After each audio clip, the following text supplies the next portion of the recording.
Welcome to another great episode of Mission Compliance, unleashing growth potential for defense contractors. In today's episode, we continue down the road, sometimes it feels like the never-ending road, of understanding CMMC, its regulations, and controls. Up next is AC L2-3.1.18, Control Connection of Mobile Devices. We'll break down what this control means, why it matters, and how it impacts your organization's cybersecurity posture. We'll also provide practical insights and strategies for achieving compliance and securing your systems effectively. So whether you're a defense contractor, aiming to win more contracts, or simply someone interested in bolstering your cybersecurity knowledge, you're in the right place. What's up, Doc?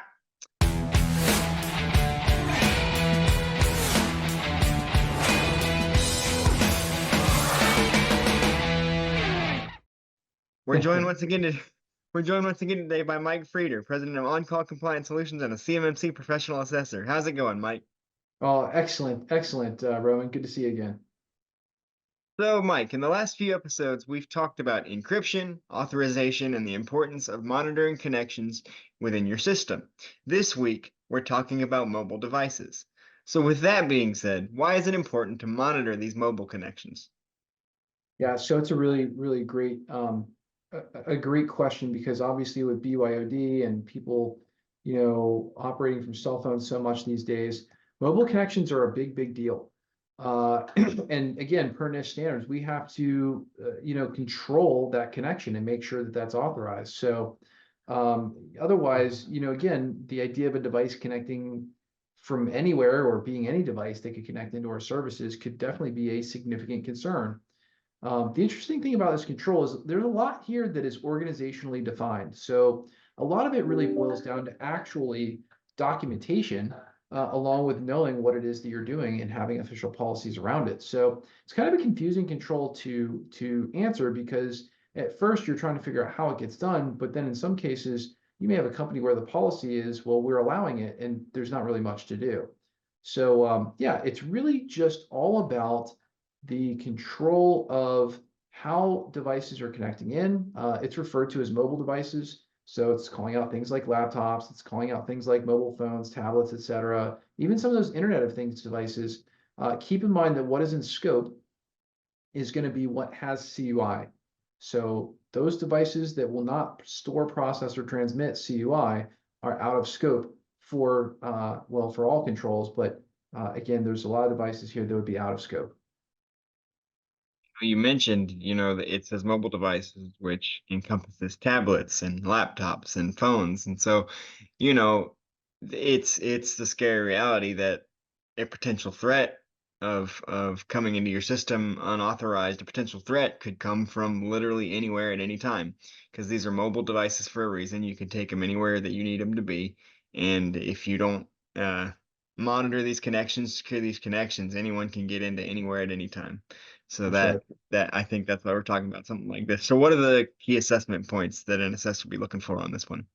Yeah, and I think before we get into the assessment points, I think one other thing I forgot to mention is, why is it that there are so many controls in NIST SP 800-171 that apply to mobile devices versus desktops? And it really surrounds the concept that there's a much higher likelihood of a mobile device getting lost or falling into the wrong hands. So it is different. It's a mobile device is different, and I think that's important to understand. As far as the assessment points, there's 3 assessment points on this one. Assessment point number 1: determine if mobile devices that process, store, transmit CUI are identified. So, do you know what mobile devices are actually going to be accessing CUI? Have you identified them? Do you have an inventory of them? A possible answer might be all network devices which access CUI are identified in Active Directory, or you could have a mobile device management system like Intune. That's another way of being able to identify those devices. Assessment point number 2: determine if mobile device connections are authorized. So again, are we allowing these connections to go in? A great example is in Office 365 GCC High. You can go in and see what devices have actually connected into an Exchange mailbox. Lots and lots of ways to do it. One way that I would recommend is conditional access policies. Those policies are in use in order to allow mobile device access. So in other words, you can have conditional access policies that say only allow mobile devices, such as phones, if they are enrolled in Intune. You can have a policy like that. Other ways are to say, hey, limit the mobile device to a certain IP range, or only allow those mobile devices which are specifically authorized as a device authorized to access that system. All of those apply. So in addition, only the CIO is authorized to set up MFA, which tokenizes each individual device to allow access. So I think that's, again, a really cool way to do it is, hey, we don't give our users logins and passwords. We make them go through the IT department, and the CIO would be the one who authorizes it. And of course, mandates the MFA is set up. So lots of ways to determine how the connection can be authorized. Finally, determine if mobile device connections are monitored and logged. So again, are they monitored and logged? Mobile device connections are monitored and logged via the mobile device management solution. So here you get into a situation where, we can't be quite so loosey-goosey. We really do need to have something monitoring mobile devices if they're going to hold CUI, right? We have to be able to control it, we have to be able to monitor it, and we have to have logging coming from it. That's pretty hard to do without a mobile device management type of system. Again, Intune is probably the go-to, especially Intune within the Office 365 GCC high environment or the Azure government environment. But again, I think that's one example. Another one is Hexnode. We really love Hexnode, and there's tons of mobile device management solutions out there nowadays. And it just boils down to which one is your flavor of choice. So again, a lot to kind of embark here, but the point really is that the mobile device, if it's going to hold CUI, is going to be one that is controlled and that, it's got access to it. Now, I will also share with you that another way you can answer this control is by simply not allowing people to have CUI on their mobile devices. As an example, we have a standalone set of email addresses on a completely different domain that is our CUI holding enclave. And we just don't allow our people to put those email addresses on mobile devices. We just simply disallow it. They can get at it from their work computers that are enrolled in Intune, and that's it.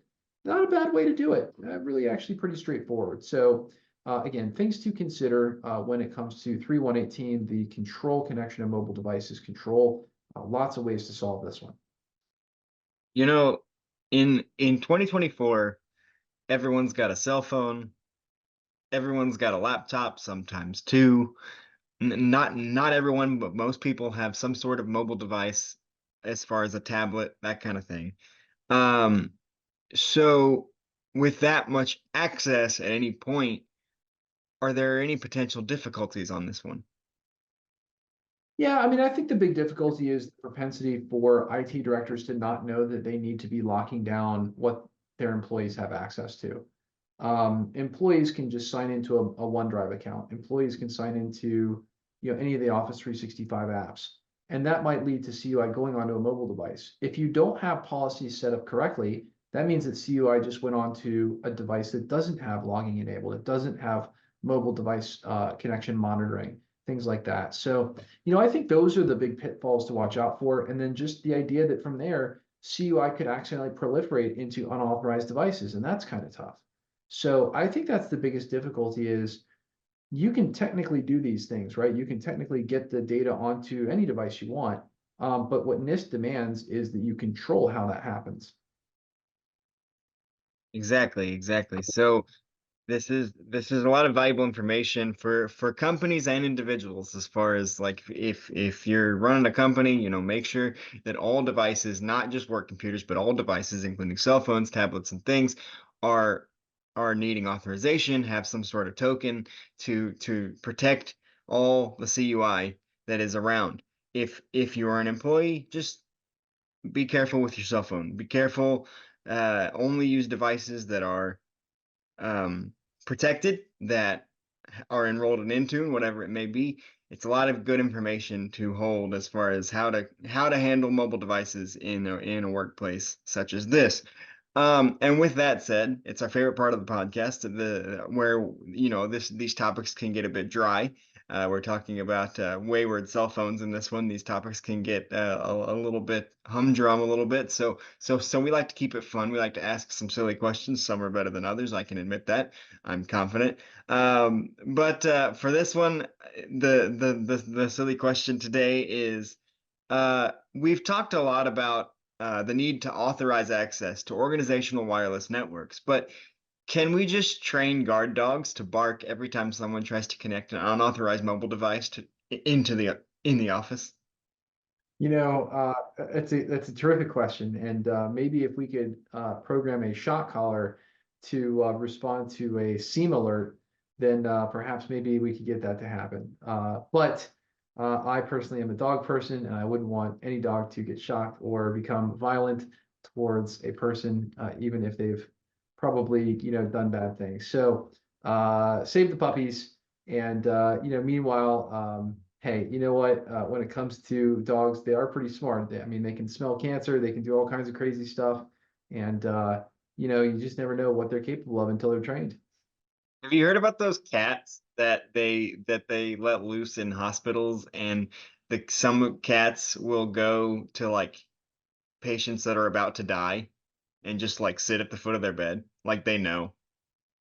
That's wild. No, I haven't heard about that, but I've heard I've heard several instances of that happening. that's amazing. Cats are very interesting creatures. I don't think I understand them. Yeah, I don't think anybody truly does. We pretend to, and then maybe one day they'll just rise up above all of us. But I think what you do here, I think I got a less intense way than a shot collar to make this thing happen. I think what you do is when there's an alert, when there's an unauthorized mobile device, the system is programmed to let out a frequency that only the dog can hear, forcing the dog to then bark until somebody finds the device There you that go. that is not allowed to be in the system. There you go. That That's it. that way you have no shot collars, no dogs are harmed in the making of this alert. It's just a frequency that only the dog can hear. Then that way the person, if they're there to have malicious activity, does not immediately know they've been caught because they can't hear the sound. I think that's the way to do it, like a dog whistle, but for security alerts. Yeah. Love it. Uh, but you gotta think on your toes. You gotta innovate. You gotta think of new ways to do things that maybe don't exist. Um, It's true. No, I think innovation is really the key. It's interestingly, when we look at this control, there's a lot of innovation that's happened over the last couple of years. I remember when we were first solving for this control, there were only two or three different, mobile device management solutions, and Intune was just not anywhere near as mature as it is now.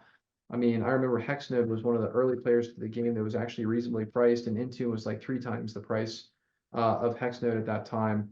And it was a difficult control to solve for. Nowadays, there's a ton of solutions out there to help solve for this. So the world is getting better, that's for sure. It's definitely getting better. we here at On Call, we preach innovation. It's right here written into our podcast outro. Speaking of which, and that's what we call a segue. That wraps up another great episode of Mission Compliance. We hope today's discussion has provided you with valuable insights, practical strategies, and inspiration to navigate the ever-evolving world of defense. We'd like to thank Mike for joining us and giving us valuable information on the importance of protecting mobile devices. Thanks, Mike. Hey, always a pleasure, Roman. Good to see you. Conversation doesn't end here. We encourage you to continue exploring these topics and connect with us via our social media channels. Share your thoughts, ask questions, and engage with fellow listeners using the hashtag Mission Compliance Podcast. If they haven't already, what should they do, Mike? Well, they should like, they should subscribe, and they should definitely tell their fellow defense contracting friends about this podcast because it's one of a kind and certainly the most entertaining one out there. And how? Do that, subscribe so that you know when new episodes like this one are released, and tell your friends, like he said. As you know, we'd really appreciate it if you'd rate and review the show. Your feedback helps us to continue to bring you thought-provoking episodes and high-quality content. Join us next time as we delve further into the dynamic world of defense, security, and industry innovation. There's the buzzword. Until then, take care, stay informed, and make compliance your mission. See you next time. Thanks, everybody.